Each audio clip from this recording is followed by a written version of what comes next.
இன்றே டவுன்லோட் செய்து உங்கள் ஃபேவரட் ஷோக்களை என்ஜாய் பண்ணுங்க. யார் சார் நீங்க? மா, குழந்தைய ரோட்ல விளையாட விட்டீங்கன்னா கொஞ்சம் பார்த்து ஜாக்கிரதையா விளையாட வருது இல்லையா? இந்நேரம் குழந்தை ரோட்ல பந்த போட்டு நம்ம கார்ல வந்து விளையாட கடந்தது.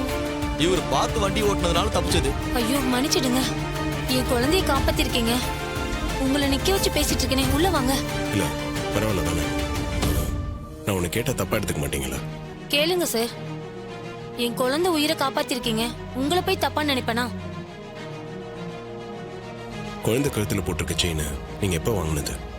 ஏன் சார் கேக்குறீங்க? அதுக்கு காரணம் இருக்கு, சொல்லுங்களேன். சார், என்னோட புருஷன் கொஞ்ச நேரத்துக்கு முன்னாடி தான் வீட்டுக்கு வந்து குழந்தைக்கு செயின் வாங்கிட்டு வந்ததா சொல்லி குழந்தை கழுத்துல போட்டாரு. அவர் விலைக்கு வாங்கிட்டு வந்தாரா என்ன ஏதுன்னு எனக்கு தெரியாது சார். அப்படிங்களா? இது என் ஒய்ஃபோட செயினுங்க. நேற்று தான் நான் அவளுக்கு வாங்கி கொடுத்தேன். இது எப்படி உங்க ஹஸ்பண்ட் கைக்கு கிடைச்சதுன்னு எனக்கு தெரியல. எனக்கும் எதுவும் தெரியாது சார். அவரா குழந்தை கழுத்துல போட்டாரு. என்ன ஏதுன்னு கேட்டதுக்கு சரியா பதில் சொல்லல சார். சரிங்க, உங்க ஹஸ்பண்ட் எங்க இருக்காரு? வீட்டுக்குள்ள இருக்காரா? அவர் இங்க இல்ல சார், வெளியில போயிருக்காரு. வெளியிலனா எங்கம்மா போயிருக்காரு? தெரியல சார். அவர் தண்ணி போடுற மனுஷன், எங்கேயாவது தண்ணி அடிச்சிட்டு கூட இருப்பாரு. சரிங்க, அவர் கொஞ்சம் ஃபோன் பண்றீங்களா? இந்த செயினை பத்தி கொஞ்சம் விசாரிக்கணும். சரிங்க சார்.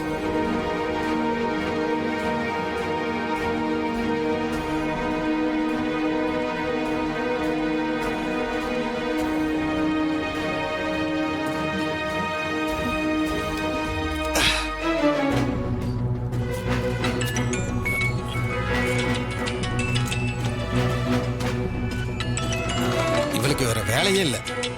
இப்பதானே வீட்டுல இருந்து வந்தேன், திரும்ப எதுக்கு ஃபோன் பண்றா? மனுஷனை நிம்மதியா சரக்கடிக்க கூட விட மாட்டான். போனை கட் பண்றாரு சார். திரும்ப ஒரு வாட்டி ட்ரை பண்ணி பாருமா.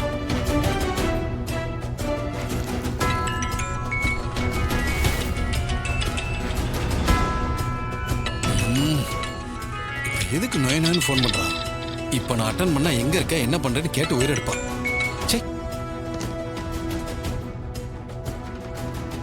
சார், திரும்பவும் கட் பண்றாரு சார்.